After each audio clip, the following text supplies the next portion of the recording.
online. Weapons online. All systems nominal.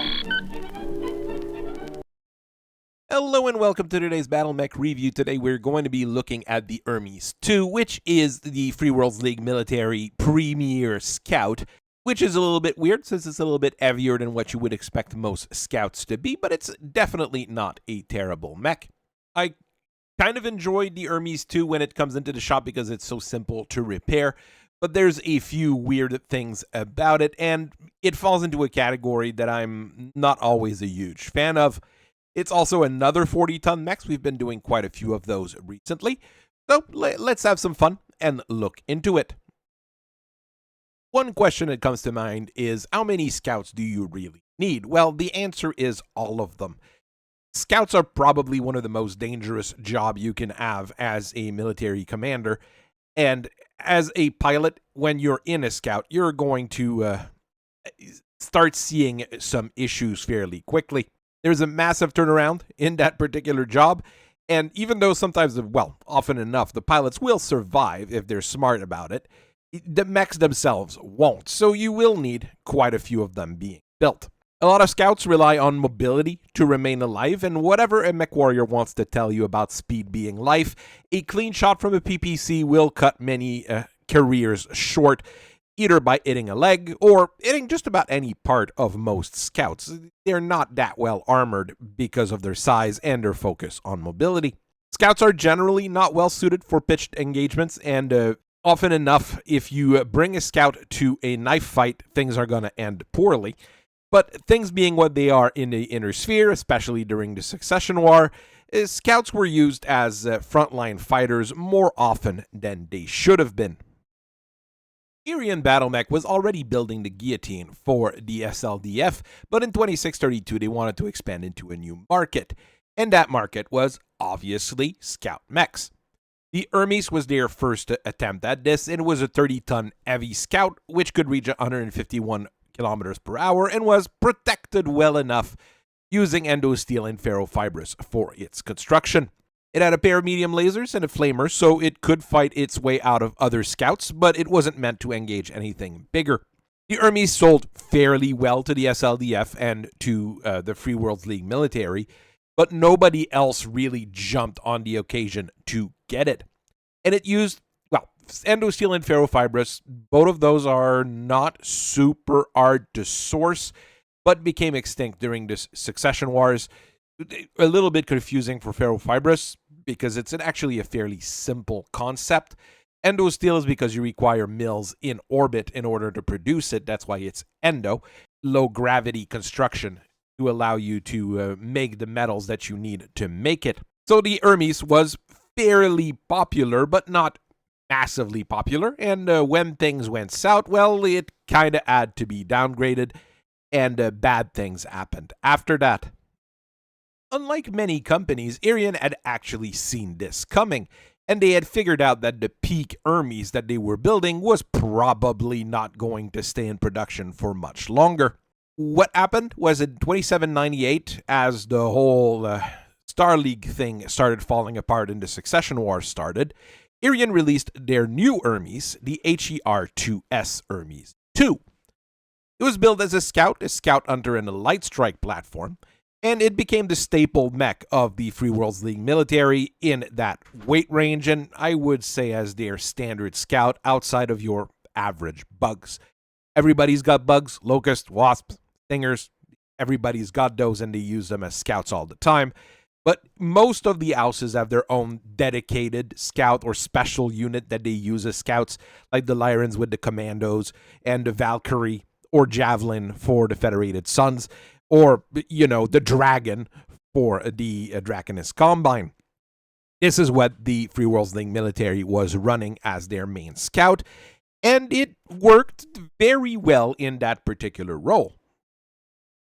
Solidly engineered and really easy to work on, the Hermes II really learned from the mistakes of its predecessor, mainly by being a little bit bigger, and features a top-of-the-line communication system, which is very important in Scout and Scout commanders.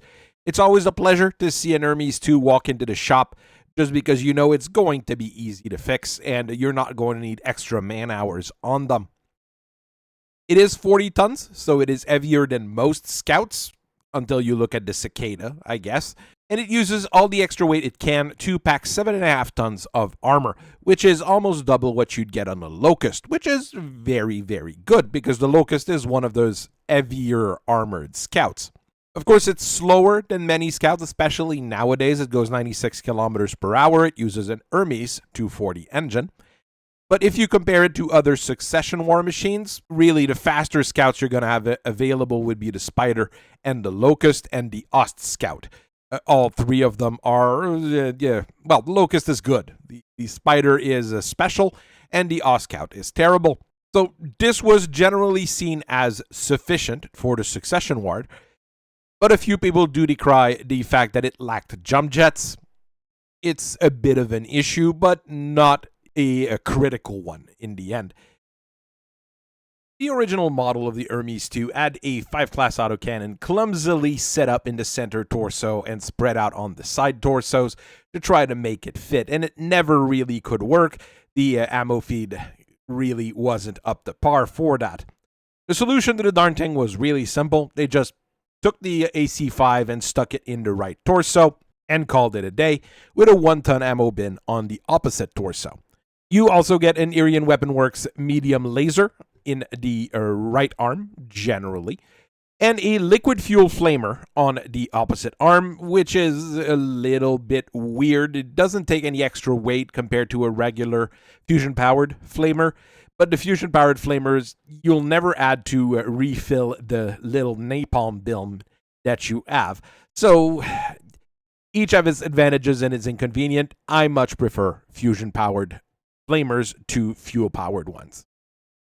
Next up, we get into the confusing era of the Hermes, because there's an Hermes II whose nickname is the Mercury, but you have to not confuse it with the actual Mercury, which is a 20-ton scout rather than a 40-ton scout. Yes, it gets confusing, and it's not even the most confusing bit of it. The Hermes Mercury was introduced in 2802 for the Secret Services of the Free Worlds League military. And it was faster than the long-distance and long-range firepower that you add on the standard Hermes II. You have a Vox 280, giving it a top speed of 120 kilometers per hour, which is very good, but you remove that AC-5 in order to do so.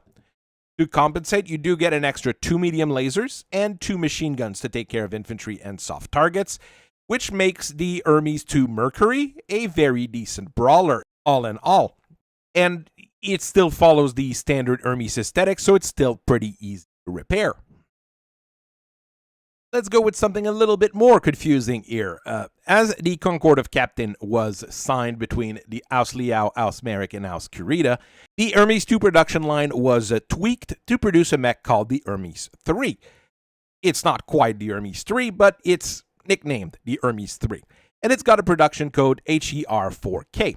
But you have to not mistake it with the other Hermes HER-4K, which is the standard Hermes rather than the Hermes II. And it's also an export model for House Kurita made by Irian. You see where this is going here. If we look at the Hermes III, though, it's a very nice design. The Hermes III, 2, 4K, this one, keeps the same engine as the regular one, but you remove all the weapons and replace them with a pair of large lasers and an extra heat sinks. That goes to show just how heavy an AC-5 ends up being on most mechs. Could be a bit of an issue. It gives you more range than the large lasers, but the large lasers will give you a lot better punch and a lot more lasting ability. This one is really good as a brawler and a raider, and it's quite competent when you know how to do volley fire. You fire your 2 large lasers, then you fire only 1, then you fire 2, then you fire 1. If you keep doing that, you shouldn't be dying of a heat stroke in your mech.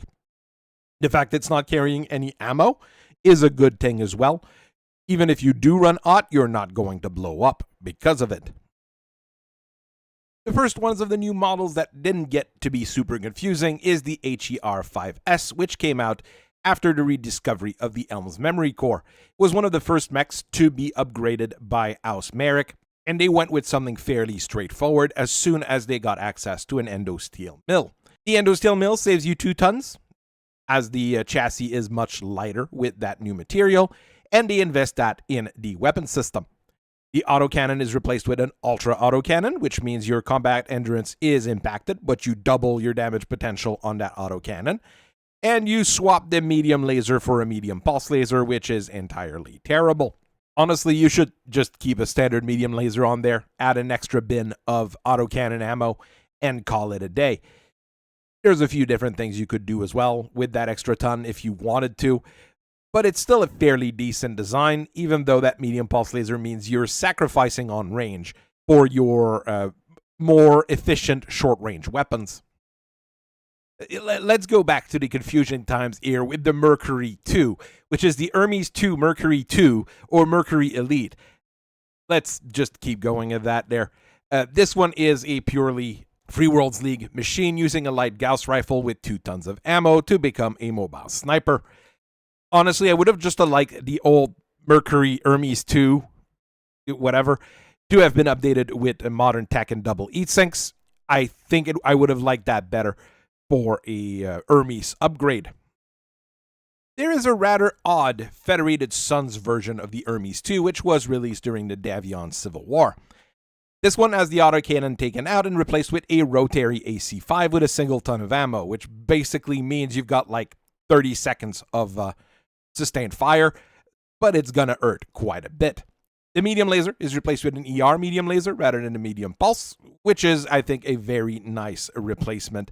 Especially since you have got double heat sinks on that thing, you're not going to run hot, you're going to be fairly fast, you're going to be able to shoot for that 30 seconds, and then, well, you have a flamer and an ER medium laser to bully people a tiny bit. As we know nowadays, House Merrick and the Word of Blake were pretty tight together, even worse than some actually imagined at the time. The first Blakist version of the Hermes II was the HER-5C, which uses an endosteel chassis and an XL engine to save as much weight as possible while spending it on internal room instead. Your main gun is replaced with an ER large laser, and it's backed by 3 ER medium lasers. And you also get an improved NARC launcher to mark enemy mechs for missile fire, and you are part of the gang with the C3I computer that's on there. This is a purely Word of Blake machine. Once you look at it, all the equipment on it is dedicated to the Word of Blake, basically, but it's definitely not a bad mech. You could maybe take out that C3I and replace it with something else, and it would still be a very decent scout/raider. Here's another odd one from that general era. The 3068 HER-5SA was built for the Legionary Training Academy, which is what it was called at the time. Nowadays, it's called as the Humphreys Training Academy, which is its original name, from Arndurian. This was an organization which was close to Thomas Merrick, the fake one, not the real one. This also gets confusing. And this one puts an expensive XL engine in, and to replace the medium laser with a large pulse laser.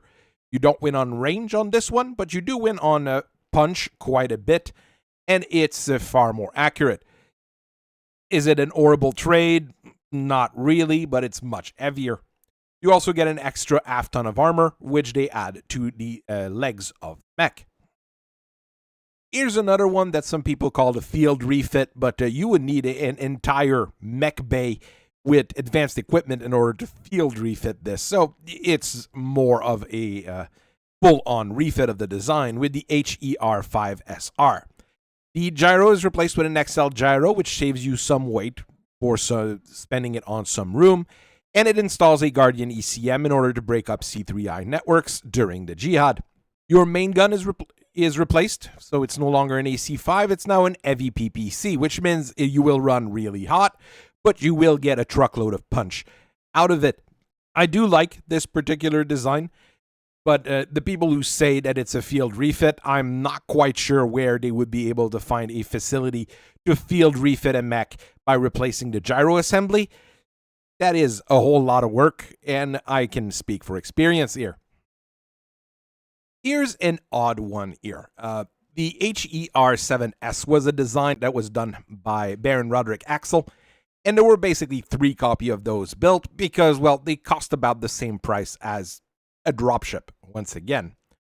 The body is made of composite material, so anybody that looks at it funny will break it. And it runs a 320 XXL engine to go really, really fast, and enough jump jets to bounce 240 meters. Here, you become a fantastic scout, I would say. For weapons, you get an ER flamer, a clan-graded large pulse laser, and a light PPC, all tied together on a clan-grade targeting computer. All of those parts are freakishly expensive at the time the design was released. The XXL engine is just stupidly expensive to begin with. Composite material structures are not something that I would use on anything that actually will see combat. But as a proof of concept, this is not entirely awful. Would it need a lot of work in order for it to, function properly? Yes. But there are things in the design that could inspire future designs of either the Hermes or another medium-range scout. Saying this, I sat down and started looking at what I could do with purely inner sphere technology on a mech like the 7S. You have to sacrifice something somewhere because the XXL engine is far too big here. So I went down to a regular XL engine and I had to take off the jump jets. Of course, you could probably finagle things around here depending on what you want to load on it. But I think an Hermes going 812, so 120 kilometers per hour, 130 kilometers per hour, is pretty decent. The weaponry has also replaced a little bit large X-Pulse and a medium X-Pulse laser instead of the clan equipment and the light PPC. You do lose on range, obviously, but those are much easier to source just about everywhere you want to go in the inner sphere right now. If you wanted to go with clan gear, a large pulse laser and a medium pulse laser would be great. You'd even save a little bit of weight, I think. But those are harder to get if you're not friends with clan Seafox, basically. I was going to say Seahorse there for a second. Clan Elzorce and clan Seafox are quite different in the end. Internally, you have to replace the composite internals with endo steel to save weight as well. And I put some ferrofibrous on because ferrofibrous is dirt cheap. The mech is about a third of the price of the regular 7S or the original 7S. There's nothing on there that is hard to source nowadays. It's not the easiest mech to build, mind you, but it is fairly reliable and is a very decent version of the Hermes II. Like I said, if we were to go with clan gear instead, so a clan large pulse and a clan medium pulse, you get a nice extra ton of weight that you can move around. You could probably stick an extra heat sink on, but it wouldn't even be required. You've got that Bloodhound active probe that I would probably leave on there and just stick a clan graded ECM suite, which is comparable to our inner sphere one. And there you go. And you're still using, the internals are still inner sphere graded. So you're raising the price of your replacement equipment on it, but not raising the price of the chassis itself. Really, this is a way of looking at this particular mech in a more sensible way.